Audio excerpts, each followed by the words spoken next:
ಸ್ನೇಹಿತರೆ ನಮಸ್ಕಾರ. ಇನ್ನೇನು ಕೆಲವೇ ಹೊತ್ತಿನಲ್ಲಿ ವಿಜಯ್ ದೇವರಕೊಂಡ ಮತ್ತು ರಶ್ಮಿಕಾ ಮಂದಣ್ಣ ಗಂಡ ಹೆಂಡತಿ ಆಗ್ತಿದ್ದಾರೆ. ಇಬ್ಬರ ಸುದೀರ್ಘವಾದಂತಹ ಪ್ರೇಮ ಈಗ ಮದುವೆ ಎನ್ನುವಂತಹ ಬಾಂಧವ್ಯದ ಹತ್ತಿರಕ್ಕೆ ಬಂದು ನಿಂತಿದೆ. ಇನ್ನೇನು 3 ಗಂಟು ಹಾಕೋದಷ್ಟೇ ಬಾಕಿ. ಅದಕ್ಕೆ ಪೂರ್ವವಾಗಿ ಎಲ್ಲ ರೀತಿಯಾದಂಥ ಸಂಭ್ರಮ ಸಿದ್ಧತೆಗಳು ಕೂಡ ಜೋರಾಗಿ ನಡೀತಿದೆ, ಬಹಳ ಜೋರಾಗಿ ನಡೀತಿದೆ. ಅದರಲ್ಲೂ ಕೂಡ ದೂರದ ರಾಜಸ್ಥಾನದ ಉದಯಪುರದಲ್ಲಿ ಒಂದು ಖಾಸಗಿ ರೆಸಾರ್ಟ್ ಟೈಪ್ನ ಹೋಟೆಲ್ನಲ್ಲಿ ಈ ಮದುವೆ ಸಂಭ್ರಮ ನಡೀತಿದೆ. ಈ ಮದುವೆಗೆ ಕೇವಲ 100 ಜನ ಅತಿಥಿಗಳು.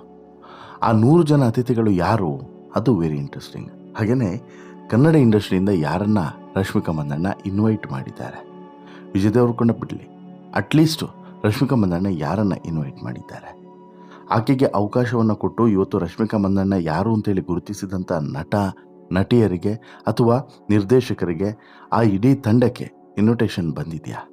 ಹಾಗೆಯೇ ಈ ಮದುವೆಯ ವಿಶೇಷತೆ ಏನು? ಯಾರು ರಶ್ಮಿಕಾ ಮತ್ತು ವಿಜಯ್ ಆಗ್ತಿದಾರಲ್ಲ ಮದುವೆ, ಈ ಮದುವೆಯ ವಿಶೇಷತೆ ಏನು? ಇನ್ನು ಹೋಟೆಲ್ನ ಮೆನುವಲ್ಲಿ ಏನೆಲ್ಲ ಇದೆ? ಈ ಹೋಟೆಲ್ನ ಒಂದು ದಿನದ ಬಾಡಿಗೆ ಎಷ್ಟು? ಪ್ರಮುಖವಾಗಿ ಸೊಸೆಯ ಬಗ್ಗೆ ಈ ವಿಜಯ್ ದೇವರಕೊಂಡ ಅವರ ತಾಯಿ ಮತ್ತು ತಂದೆ ಹೇಳೋದೇನು, ಎಲ್ಲವನ್ನು ಕೂಡ ನೋಡ್ತಾ ಹೋಗೋಣ. ಅದಕ್ಕಿಂತ ಮುಂಚೆ ನೀವಿನ್ನೂ ಕೂಡ ನಮ್ಮ ಚಾನಲನ್ನು ಸಬ್ಸ್ಕ್ರೈಬ್ ಮಾಡಿಲ್ಲ ಅಂದರೆ ದಯವಿಟ್ಟು ಕೂಡಲೇ ಸಬ್ಸ್ಕ್ರೈಬ್ ಮಾಡಿ ಸ್ನೇಹಿತರೆ.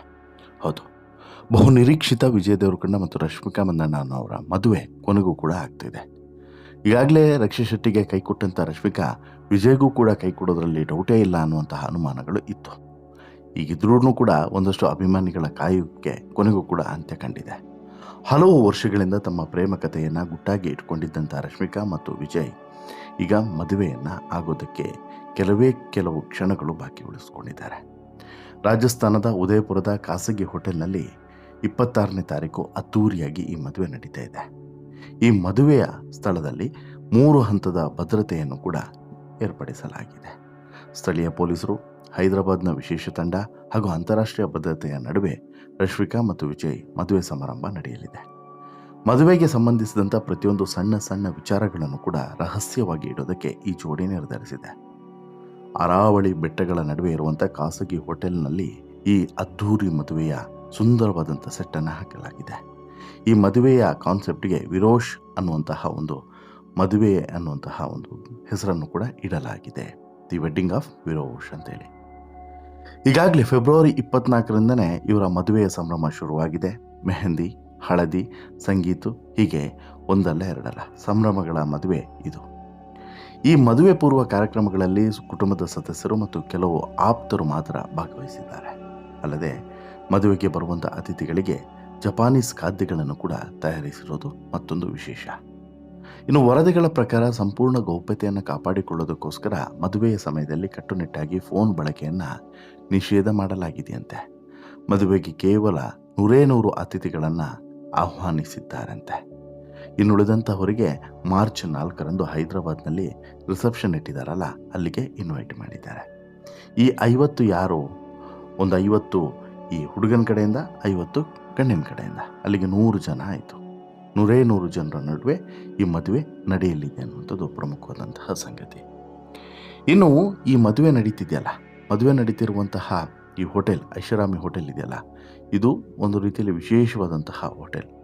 ಯಾಕಂತ ಹೇಳಿದ್ರೆ ಈ ಖಾಸಗಿ ಮದುವೆಗೆ ಕೇವಲ ಕುಟುಂಬದ ಸದಸ್ಯರು ಮತ್ತು ವಿಶೇಷ ಗಣ್ಯರಿಗೆ ಮಾತ್ರ ಆಮಂತ್ರಣವನ್ನು ಕೊಡಲಾಗಿದೆ. ಮದುವೆಯ ಫೋಟೋಗಳು ಲೀಕ್ ಆಗಬಾರ್ದು ಅನ್ನುವಂಥ ಕಾರಣಕ್ಕೋಸ್ಕರ ನೋ ಫೋನ್ ಪಾಲಿಸಿ ಜಾರಿಯಲ್ಲಿದೆ. ಬಿಗಿ ಭದ್ರತೆಯನ್ನು ಕೂಡ ಏರ್ಪಡಿಸಲಾಗಿದೆ. ವಿಶೇಷ ಅಂದರೆ ಮದುವೆಗಾಗಿ ಈ ಹೋಟೆಲ್ನಲ್ಲಿ 117 ಕೊಠಡಿಗಳನ್ನು ಸಂಪೂರ್ಣವಾಗಿ ಬುಕ್ ಮಾಡಲಾಗಿದೆ. ಫೆಬ್ರವರಿ 23ರಿಂದನೇ ಈ ಬುಕ್ಕಿಂಗ್ ಜಾರಿಯಲ್ಲಿದೆ. 24ಕ್ಕೆ ಅತಿಥಿಗಳ ಆಗಮನ ಆಗಿದೆ. ರಶ್ಮಿಕಾ ಮತ್ತು ಈ ವಿಜಯ್ ಅವರ ರಾಯಲ್ ವೆಡ್ಡಿಂಗಾಗಿ ಉದಯಪುರದ ಜನಜಂಗುಳಿಯಿಂದ ದೂರ ಇರುವಂತಹ ಅರಾವಳಿ ಬೆಟ್ಟಗಳ ಮಡಿಲಿನಲ್ಲಿರುವಂತಹ ಮೊಮೆಂಟೋಸ್ ಬೈ ITC ಹೋಟೆಲ್ಸ್ ಎಕಾಯ ಅನ್ನುವಂಥ ಸುಂದರವಾದಂತಹ ಐಷಾರಾಮಿ ರೆಸಾರ್ಟನ್ನು ಆಯ್ಕೆ ಮಾಡಿಕೊಳ್ಳಲಾಗಿದೆ.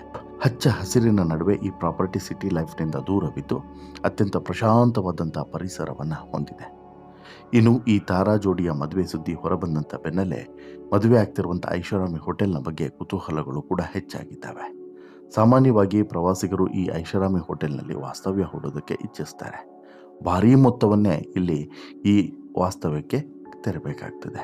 ಹೋಟೆಲ್ನ ಅಧಿಕೃತ ವೆಬ್ಸೈಟ್ನ ಪ್ರಕಾರ ಬೆಲೆಯ ಪಟ್ಟಿ ತಲೆ ತಿರುಗುವ ರೀತಿ ಇದೆ. ವಿಲ್ಲಾ.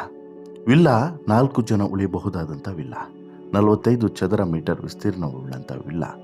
ಒಂದು ರಾತ್ರಿಗೆ ಸುಮಾರು 35,499 ಎಕ್ಸ್ಕ್ಲೂಡೆಡ್ ಟ್ಯಾಕ್ಸನ್ನು ಹೊರತುಪಡಿಸಿ ಅನ್ನೋದನ್ನು ಗಮನಿಸಬೇಕು.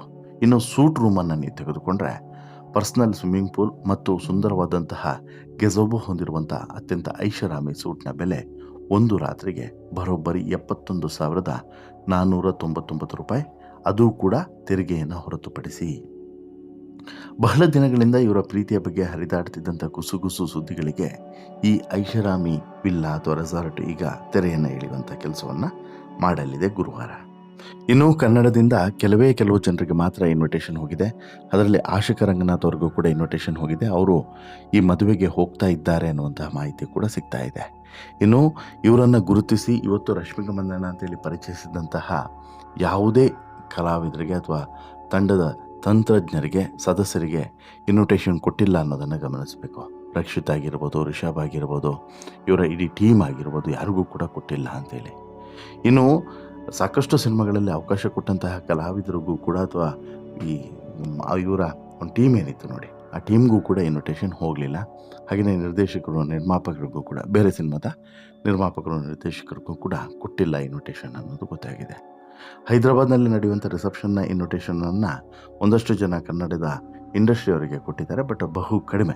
ರಶ್ಮಿಕಾ ಕರ್ನಾಟಕಕ್ಕೆ, ಬೆಂಗಳೂರಿಗೆ ಬಂದಿದೆ ಕಡಿಮೆ. ಅಂಥದ್ರಲ್ಲಿ ಮದುವೆ ಇನ್ವಿಟೇಷನನ್ನು ಕೊಡೋದಿಲ್ಲಿಂದ ಕೊಟ್ಟರೂ ಕೂಡ ಕೆಲವರಿಗೆ ವಾಟ್ಸಪ್ ಮಾಡಿದ್ದಾರೆ, ಅಷ್ಟು ಬಿಟ್ಟರೆ ಬೇರೆ ಏನೂ ಕೂಡ ಇಲ್ಲ ಅನ್ನೋದು ಕೂಡ ಗೊತ್ತಾಗಿದೆ. ಇನ್ನು ಪ್ರಮುಖವಾಗಿ ಇಂಪಾರ್ಟೆಂಟ್ ವಿಚಾರಕ್ಕೆ ಬರೋದಾದರೆ, ರಶ್ಮಿಕಾ ಮತ್ತು ವಿಜಯ್ ಮದುವೆ ಆಗ್ತಿದ್ದಾರೆ ಕರೆಕ್ಟ್, ಬಟ್ ಸೊಸೆ ಬಗ್ಗೆ ಇಲ್ಲಿ ಒಂದಷ್ಟು ಷರತ್ತುಗಳನ್ನು ಅವರ ಅತ್ತೆ ಹಾಕಿದರು. ಯಾರು ವಿಜಯ್ ದೇವರಕೊಂಡ ಅವರ ತಾಯಿ ಹಾಕಿದರು. ಏನು ಹಾಕಿದರು? ಏನಿಲ್ಲ, ಒಂದು ಸುಂದರವಾದಂಥ ಪದವನ್ನು ಅವರು ಹೇಳಿದರು. ಆ ಪದದ ವಿಡಿಯೋ, ಅಂದರೆ ಅವರು ಅವತ್ತು ಹೇಳಿದಂಥ ಡಿಮ್ಯಾಂಡ್ನ ವಿಡಿಯೋ ಇವತ್ತು ವೈರಲ್ ಆಗ್ತಿದೆ. ನನಗೆ ಒಂದು ಆಸೆ ಇದೆ, ನನ್ನ ಮಗನನ್ನು ಕಣ್ಣಿನ ರೆಪ್ಪೆಯಂತೆ ನೋಡಿಕೊಳ್ಳುವಂಥ ಹುಡುಗಿ ಸೊಸೆಯಾಗಿ ಬರಬೇಕು. ನನ್ನ ಮಗ ಸಿನಿಮಾ ಫೀಲ್ಡ್ನಲ್ಲಿ ಇರೋದ್ರಿಂದ ಅವನ ವೃತ್ತಿಯನ್ನು ಅರ್ಥ ಮಾಡಿಕೊಳ್ಳುವಂಥ ಮನಸ್ಸು ಇರಬೇಕು. ಅವರಿಬ್ಬರು ಕೂಡ ಯಾವಾಗಲೂ ಸಂತೋಷದಿಂದ ಇರಬೇಕು ಅಂತ ಹೇಳಿಬಿಟ್ಟು ತಾಯಿ ಹೇಳಿದರು. ವಿಜಯ್ ದೇವರಕೊಂಡ ಅವರ ತಾಯಿ ಹೇಳಿದರು. ಇನ್ನು ತಂದೆ ಗೋವರ್ಧನ್ ಅವರು ಕೂಡ ಈ ತನ್ನ ಸೊಸೆಯ ಬಗ್ಗೆ ಒಂದಷ್ಟು ವಿಚಾರಗಳನ್ನು ಹೇಳ್ಕೊಂಡಿದ್ರು. ನನಗೆ ಇಂತಹದ್ದೇ ಜಾತಿ ಧರ್ಮದವರಾಗಿರಬೇಕು ಅನ್ನೋಂಥ ಯಾವ ನಿರೀಕ್ಷೆಯೂ ಕೂಡ ಇಲ್ಲ. ನನ್ನ ಮಗ ಯಾರನ್ನು ಪ್ರೀತಿಸ್ತಾನೋ ಅವರನ್ನೇ ಮದುವೆ ಆಗಬೇಕು, ಆದರೆ ಭಾರತೀಯ ಹುಡುಗಿಯಾಗಿದ್ದರೆ ಉತ್ತಮ. ಎಲ್ಲದರಲ್ಲೂ ಕೂಡ ದಕ್ಷಿಣ ಭಾರತದವರಾಗಿದ್ದರೆ ಇನ್ನೂ ಕೂಡ ಸಂತೋಷ ಅನ್ನುವಂಥ ವಿಚಾರವನ್ನು ಹೇಳಿದರು. ಇಲ್ಲಿ ಸೊಸೆ ಯಾವ ರೀತಿ ಇರಬೇಕು ಅಂತ ಹೇಳ್ಬಿಟ್ಟು ಅತ್ತೆ ಮಾವ ಏನು ನಿರೀಕ್ಷೆ ಮಾಡಿದ್ರು ಅದೇ ರೀತಿ ಇದ್ದಾಳೆ ಅನ್ನುವಂಥದ್ದು ಇವರ ನಂಬಿಕೆ. ಇನ್ನು ವಿಜಯ್ ಮತ್ತು ಈ ರಶ್ಮಿಕಾ ಅವರದ್ದು, ನನಗೆ ಅರೇಂಜ್ ಮ್ಯಾರೇಜ್ ಇಷ್ಟ ಇಲ್ಲ, ಲವ್ ಮ್ಯಾರೇಜ್ ಆಗಬೇಕು ಅಂತ ಹೇಳ್ಬಿಟ್ಟು ಆಸೆ. ಆದರೆ ನಾನು ಪ್ರೀತಿಸುವಂಥ ಹುಡುಗಿ ನನ್ನ ಪೋಷಕರು ಇಷ್ಟಪಡಬೇಕಲ್ವಾ, ಹಾಗಾಗಿ ಅಂತ ಹೇಳ್ಬಿಟ್ಟು ಸಾಕಷ್ಟು ಕ್ವಶನ್ ಮಾರ್ಕನ್ನೇ ವಿಜಯ್ ಈ ಹಿಂದೆ ಇಟ್ಟಿದ್ರು. ಈಗ ಎಲ್ಲದಕ್ಕೂ ಕೂಡ ಉತ್ತರ ಸಿಕ್ಕಿದೆ. ವಿಜಯ್ ಅಂತಿಮವಾಗಿ ಪ್ರೀತಿಸಿಯೇ ಮದುವೆ ಆಗ್ತಿದ್ದಾರೆ.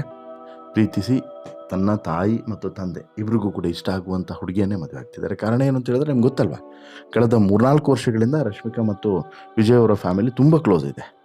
ಬಹುತೇಕ ವಿಜಯ್ ಮನೇಲಿ ನಡೆಯುವಂಥ ಎಲ್ಲ ಕಾರ್ಯಕ್ರಮಗಳಲ್ಲೂ ಕೂಡ ರಶ್ಮಿಕಾ ಇದ್ದೇ ಇರ್ತಾರೆ. ಈಗಾಗಲೇ ಒಂದು ರೀತಿಯಲ್ಲಿ ಸೊಸೆ ಅಂತ ಹೇಳ್ಬಿಟ್ಟು ಸ್ವೀಕರಿಸಾಗಿದೆ. ಸೊಸೆಯ ರೀತಿಯೇ ರಶ್ಮಿಕಾ ವಿಜಯ್ ಅವರ ಮನೇಲಿ ಇದ್ಲು. ಇದು ಇನ್ನು ಮುಂದೆ ಒಂದು ಅಧಿಕೃತ ಆಗುತ್ತೆ, ಅಷ್ಟು ಬಿಟ್ಟರೆ ಬೇರೆ ಏನು ಕೂಡ ಡಿಫ್ರೆನ್ಸ್ ಇಲ್ಲ ಅಂಥೇಳಿ ಅನಿಸುತ್ತೆ. ನೋಡೋಣ ಇವರ ಸಂಬಂಧ ಎಷ್ಟು ಗಟ್ಟಿಯಾಗಿ ಉಳಿಯುತ್ತೆ. ನಿಮಗೆ ರಶ್ಮಿಕಾ ಮತ್ತು ವಿಜಯ್ ಅವರ ಮದುವೆಗೆ ಇನ್ವಿಟೇಷನ್ ಬಂದಿದೆಯಾ ಅಥವಾ ರಿಸೆಪ್ಷನಿಗೆ ಬಂದಿದ್ದರೆ ನೀವು ಹೋಗ್ತಿದ್ರಾ ಅಥವಾ ಹೋಗ್ತೀರಾ? ದಯವಿಟ್ಟು ನಿಮ್ಮ ಅಭಿಪ್ರಾಯನ ಕಮೆಂಟ್ ಮಾಡಿ ತಿಳಿಸಿ. ಜೊತೆಗೆ ನೀವೇನು ಹಾರೈಸ್ಲಿಕ್ಕೆ ಇಚ್ಛೆ ಪಡ್ತೀರಾ ಈ ಜೋಡಿಗೆ ಅನ್ನೋದನ್ನು ಕೂಡ ಕಮೆಂಟ್ ಮಾಡಿ. ಈ ಸ್ಟೋರಿ ಇಷ್ಟ ಆಯಿತು ಅಂತ ಹೇಳಿದ್ರೆ ಲೈಕ್ ಮಾಡಿ, ಶೇರ್ ಮಾಡಿ, ಚಾನಲ್ಗೆ ಸಬ್ಸ್ಕ್ರೈಬ್ ಆಗೋದನ್ನು ಮರಿಬೇಡಿ. ಧನ್ಯವಾದ.